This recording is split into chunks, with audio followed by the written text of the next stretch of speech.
G'day YouTube, my name's Lance and welcome to Bundy Bear's Shed. Well, the weather report, it's overcast, pardon me. It's overcast, a little shower last night, but we have had hot temperatures up in the 30s. I reckon the next couple of days we should be getting a few storms through, so that'll be good. But I'm a bit croaky. I couldn't do a stew last week. I couldn't even talk, and probably gave the missus a bit of peace and quiet. But yeah, I was crook, not a crook. Yeah, I just felt like shit for a few days, and ended up with a sore throat and things like that. And I thought, oh well, it's just a normal, common variety cold and flu that the grandkids like to share with you from time to time, and so I didn't worry about it, and I just kept going. I've built sleeper beds up the back. I felt like shit, but I just had stuff I wanted to do, so I kept going and kept going working, doing the sleeper beds and all that sort of thing. So get that out of the way, which I've done 2 of the 3 now, so I'll have a break from that for a little while. But yeah, I had this really sore raw throat and the back of my mouth, and then my left eye, it started getting really sore, and it actually ended up all pussy sort of thing, and I'd close the eye and I'd go to sleep of a night, and I'd wake up next morning, I'd have to soak it open again. So I thought, gee, she's a cracker of a wog, this bastard. And I had a bottle of wine here and there just to try and help it out, and pretty crook when the wine stings your neck though, eh? But anyway, after a week of it,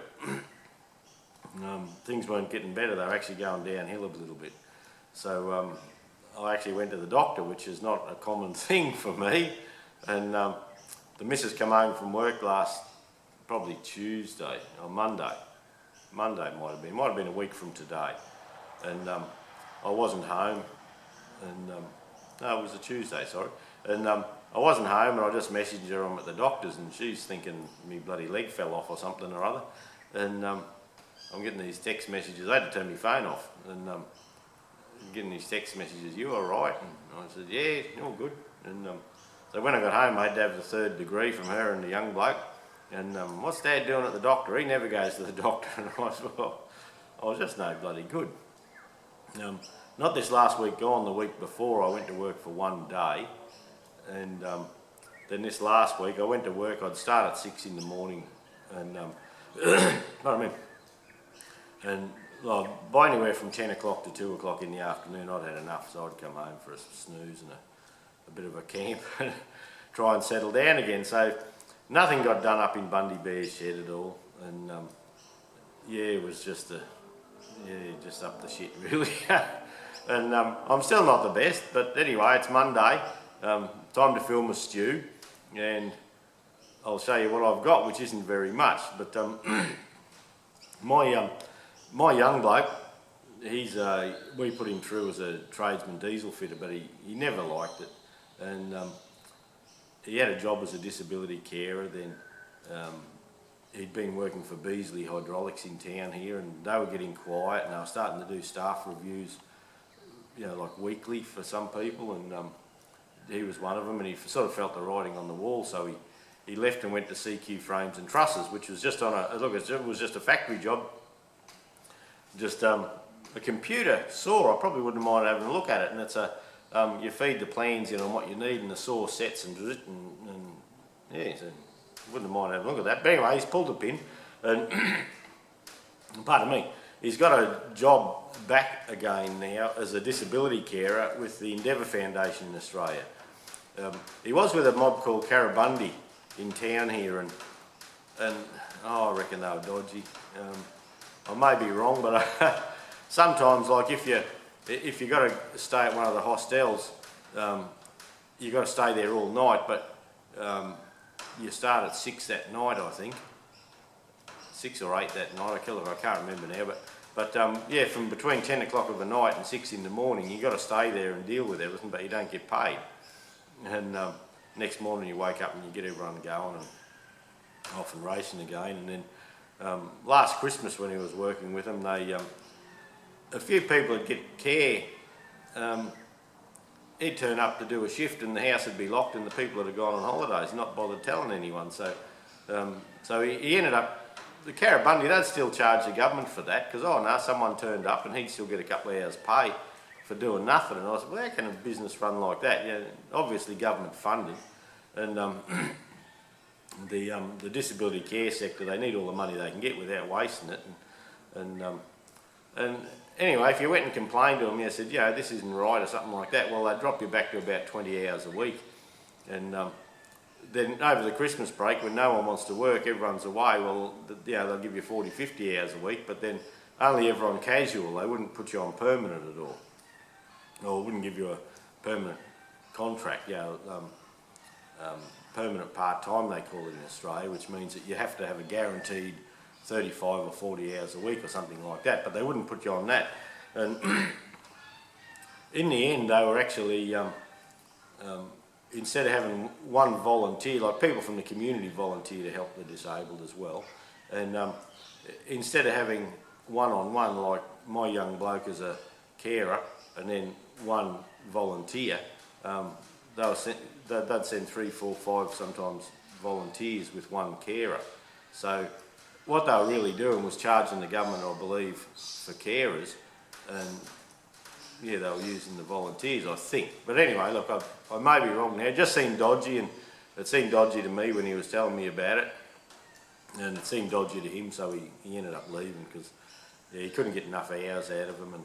And with the kids, he has the kids every fortnight, and yeah, it wouldn't matter if he said, these are the weekends I've got the kids, because his marriage just blew up. So he has the kids every fortnight for a long stay, and they wouldn't care. They just, oh no, you're on shift and that's it. So anyway, with Endeavour, Endeavour's a far more reputable company, and they often look after the Downs syndrome homes and things like that. So he's not sure what work he's going to be doing with them, but he starts next week. He's having a week's holiday, week's break from work, and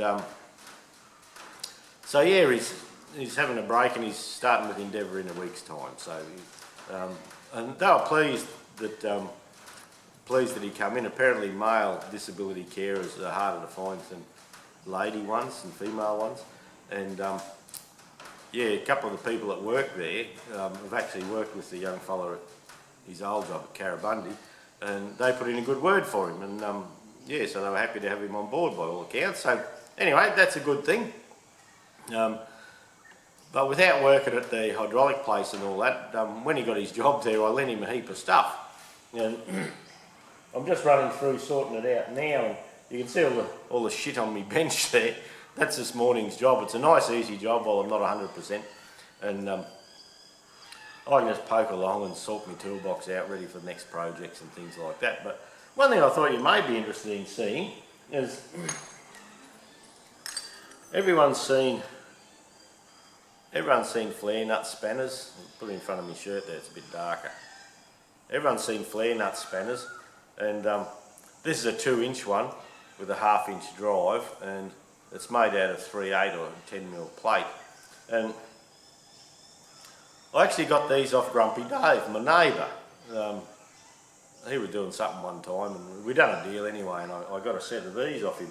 And it's from 2-inch right down to 3/4. But the interesting thing with these, though what I find it interesting anyway, is when you look at the, I've just got it marked there, they were laser cut. Now, he used to work at the cane harvester factory, Oztoft, in Bundaberg here, and the blokes there, and they used to do a lot of backyarding, and they actually laser cut a heap of these. Now, these are mild steel, so you wouldn't give them too much, but look, they are handy. You know, if you can bump a nut loose and then just get in and just, you know, get a bit of a turn it. You know, it's just too tight for your fingers. These are great. And he had this set there that I did a deal with him for. I think I paid $50 or something. I just can't remember the deal at the time. And he had a set of bisalloy ones. They cut some out of bisalloy, and but anyway, some bloke, yeah, I missed out on them. But yeah, look, that was a good use of a laser, I thought. And even though they're not the best quality, they work. And one thing in their advantage is, I think you can see down in there where the laser has cut along, there's very slight grooves there. And I reckon that helps hang on, you know, helps hang on the nut. But yeah, look, interesting thing. Blokes that work on tractors and trucks and things like that, Brian Bock, yeah, Brian with his John Deere, and that he'd have a toolbox full of these bloody things. And but I'd lent them to the young bloke for his hydraulics job, just to make his life a bit easier. And here's another one. That's a proper John Deere tool. That's for the 7000 series tractors, you know, like 71, 72, 73, 77, 7800.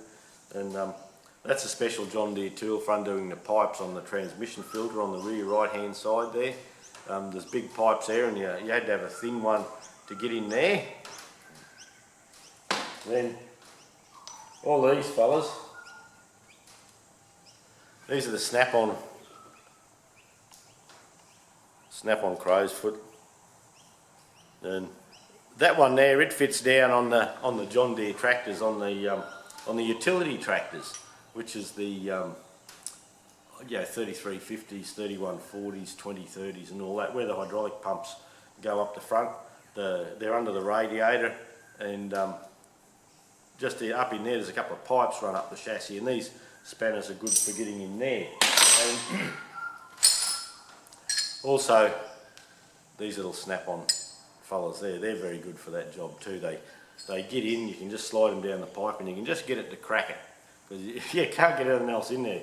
And so yeah, just while I was tidying up, I was looking at all this stuff that I'd bought over the years, and just more snap-on crow's foot. They're mainly 3/8 drive, those little fellas. And then I also have like the snap-on flare nut spanners. Just the sockets. I do have other ones, yeah, the proper spanners, but these are just what I lent the young bloke. That's half, 9/16, 11/16 and 5/8.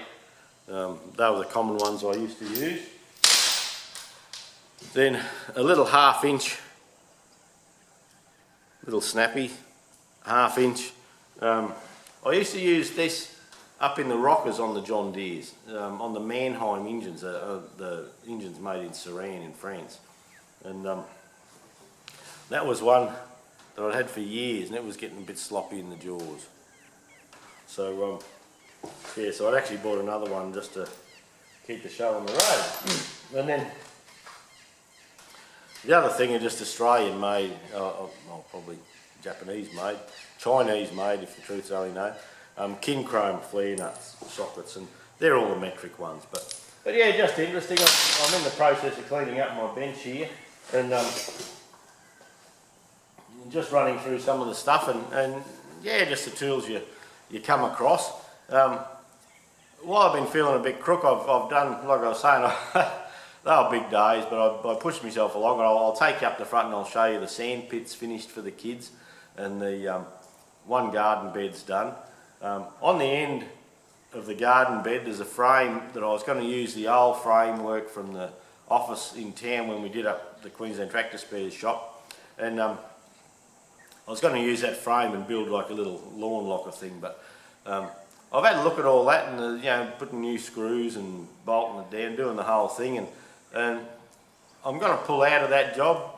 Jude and I had a look the other day, and the council reckons we're allowed to go 3 metres maximum without special permission again, and Bunnings have got like a clip block ones for $600, so we're going to go that way, just so it's nice and neat. It's already colour bond where I didn't have enough yellow colour bond to match it all in, and yeah, the birds are active this morning, and that's the old plover, I think, and the birds are active, and the storm birds were going off this morning as well. So anyway, that took I lost my train of thought there a bit, thinking of the birds. But so we're going to buy a prefab 3 metre by 3 metre lawn locker, which is 10 foot square roughly, and put up there, and I'm going to put some good locks down into the concrete to stop it blowing away in a cyclone. And so that's another little project, but that's just a clip lock thing, and that'll make the job a lot smaller.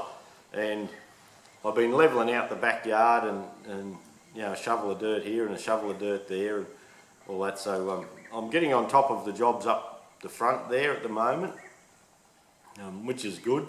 I've been crook, but I sort of, I don't know, you can only sit around so long. Oh, give me the shit sitting around. So I've come up the back, and just the other day I got back into that little sandblasting cabinet, and they give you this double-sided tape to stick everything together with, and I didn't use that. I just put it together, bought new bolts that fitted the holes, and I've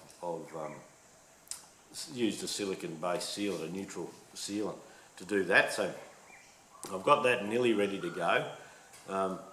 Gordon Ellis, my mate that owns the Fergie Records out at Inverell there, he sent me through a few distributors and and a carby and an extra carby top to do up. Mick Abe, thanks Mick, I got those carby last week.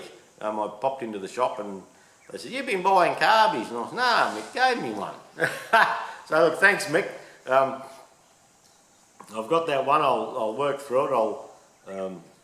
I've got to finish my sandblasting cabinet off so I can use the glass bead again, because I put the garnet into the big one. So I've got a little bit to do there. The little firefighting thing that I made, it's been great for watering the lawn up the back there and trying to get a bit of grass so the dogs don't run shit everywhere through the house and everything. And yeah, it's hard to keep a door shut around our place. And one of them opens the door, and if you haven't got it actually, like, it's a sliding glass door with a security screen, and if you haven't actually got that catch latched, it'll work its way, and must be strong in the nose, it'll open the door and let itself in, the bastard. And another thing I played with yesterday is, a while back I bought a Hafco tool grinder, and look, it grinds the tools, like it's a lathe tool grinder and a D-bit grinder and all that, and I've had a bit of a fiddle, and that's good, but it came with a drill sharpening attachment, and I can sharpen drills fairly well by hand, reasonably well. I seem to have good days and bad days, but anyway, that's fine. And I've got the drill doctor too, which does a pretty good job. I can get a nice finish with the drill doctor. But this tool was 1,500 odd bucks, and it has a drill sharpening attachment with it. And when I first got it, I had a fiddle with it, and I thought, what a bastard of a thing. And I put it away, but in my little box up the front there, in the shipping container, and while it's been hot the last few days and I haven't been 100%, I thought, oh, I'll turn the aircon on and I'll try and master this drill thing. Well, I'm far from mastering it. For some reason it sets it all at 116 degrees, but then depending on how far you stick the drill in away from the centre, the pivot, to how much back rake you get. And I put a thing on YouTube Machinist Facebook page that anyone sharpened the drill, and one fella has. He reckons he can do a really nice job, but each diameter you've got to move the drill back to the centre a little bit further. And yeah, so it looks like a fiddle to me, but anyway, I don't need to get it working. I just thought I'd have a go and see. So yeah, I'll show you, I'll do a quick little clip on that, but I haven't mastered that at all. The drills are coming out shit. Yeah, I'm either getting way too much relief. I just haven't found the happy medium as yet. So a little bit of work to go there too. So, but today I'll just take you for a little walk, show you what I have been doing in the last 2 weeks since I've done a stew. And I'm going to tidy up the bench, get that ready for our next projects. It's long overdue. That's still a mess from doing Goldie. And yeah, look, stay tuned. We'll see what we get up to, eh?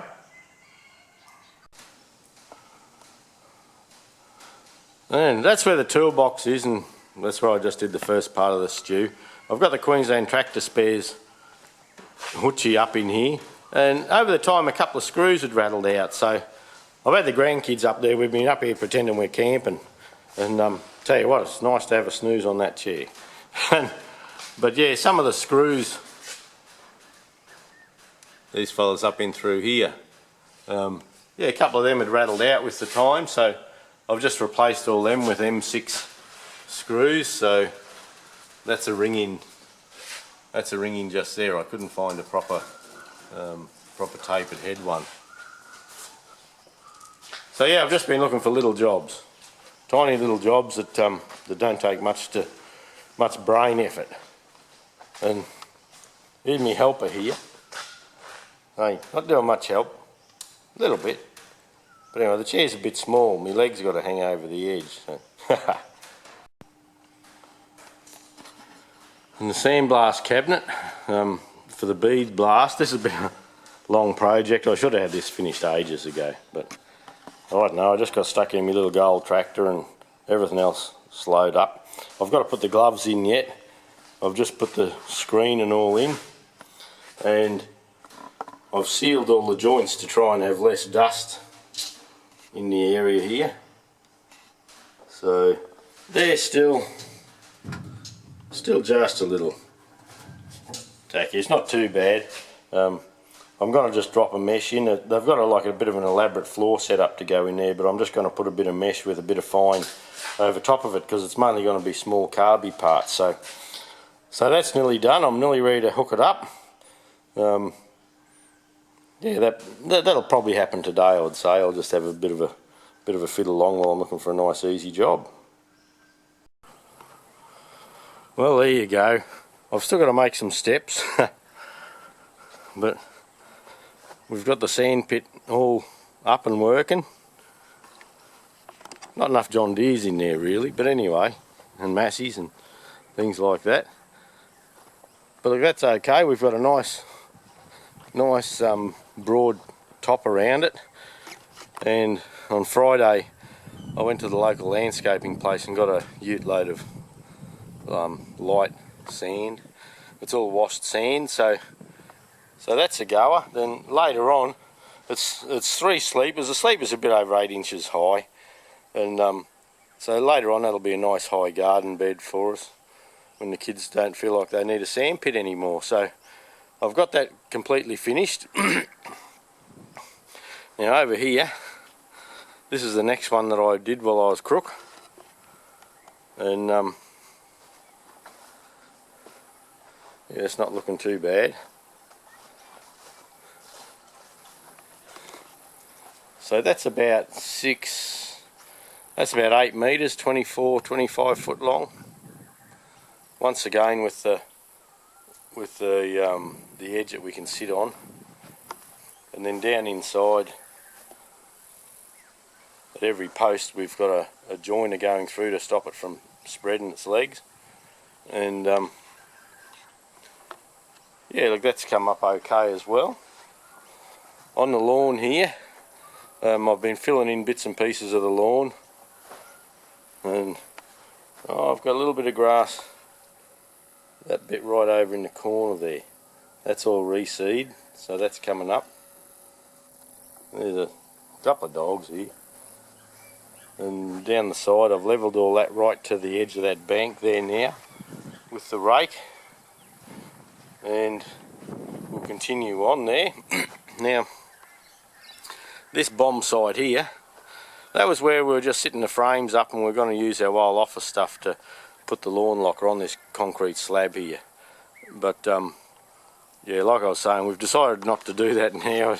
I just don't feel like bloody doing it, and it's not going to be cost effective really, and we can actually buy the new ones that have got the proper cream there from the fence, and the cream of the tank and all that, that'll match in nicely. So so I do have to tidy this up again now. That's an old garden bed that I had to rip out to put this nice new one in here, so that's got to go up to the heap, and we have one more small bed to go yet, and that's the sleepers from that. And so yeah, we'll just leave them there just for the moment until I get excited about doing the other one. The tank's full, we've got taps working and things like that around the place, so we've done quite a bit of work. Around this other way, we've had low spots in the yard, and some of that dirt's rubbish. I chucked a loader bucket across each real low spot, and I've raked it out, but I do need to go and pick up the blobs of clay and that from out of it, and level that. But yeah, the dogs seem to like running up there and wrecking the whole show. And yeah, bananas are, oh well, they're sort of, we shifted them from where the sand pit is. They're doing okay. And at the moment we have the chook pen over the back there, but the grapes are doing really well. Yeah, the grapevine's off on a roll, and the dragon fruit plant there, that's going okay. Cherry tomatoes are going well. And then in here, Judy's got a secret cucumber patch. I think it is zucchinis or cucumbers. It's cucumbers, I think she told me. And she's got it all caged in to keep the chooks from scratching it and wrecking it. But there's little flowers starting on there already, so that won't be too bad. Look at this. This is a little cherry tomato. And self-sown cherry tomatoes. A lot of tomatoes use cherry tomatoes as like a rootstock. But that's about buggered. But then the chilli bush here, Jude's got a couple of big bowls of chillies inside, so the chillies are looking good too. And these fellas there, they're called garlic chives. On the new garden bed, I'm going to do a row of garlic chives around the outside. Helps keep the weeds out, oh not the weeds, the bits and pieces, you know, the insects and that out a little bit. Look, we have one lonely pineapple growing. And this garden bed here, I don't know what Jude's got planned for that. Looks like the sweet potatoes. Oh no, that's comfrey up the end there. And the sphere's a compost heap. And then these cherry tomatoes are such a robust thing. They started growing up under the lemon tree, and yeah, they're not red lemons, they're just cherry tomatoes everywhere, right the way through. But there's a good crop. It's always got a good crop of lemons on it, this tree. Like just about all year round it has lemons on it. I'll have to start a gardening show, I think. And then there's a mock orange, we call it mock orange here. It's flowering, and that usually happens before rain. Then if we look, I'll see if I can get it up in here. Yep, there you go. You can see the mango crop coming on. So as long as we don't get too many storms and things like that knocking them around, we might have a good mango year, hopefully. Time will tell with that one. You never know with mangoes, they're a little bit touchy. Well, here you go. Here's something that happened today. It's a Massey Ferguson 135. And look, I've owned this for a little while, but the people were still using it. They've been running a pump with it, so I've been a bit eager to get it.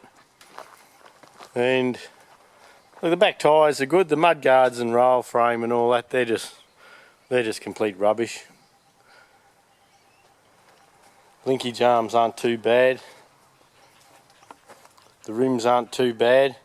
Got 14.9 24-inch tyres on the back, and it's leaving its mark, no worries at all. It's a 3-cylinder Perkins engine, and look, I got it cheap. They had it on a pump. I'll just might push the starter in, or the stopper in.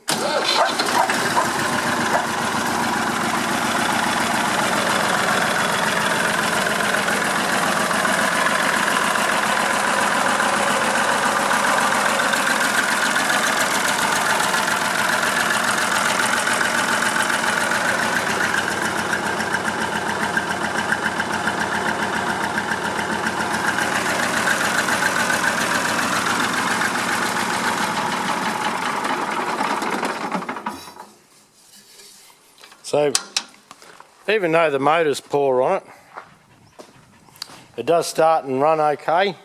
There's got a little bit of a miss in it, and when you loosen an injection pipe, you can get that out, so it's getting air into the system somehow.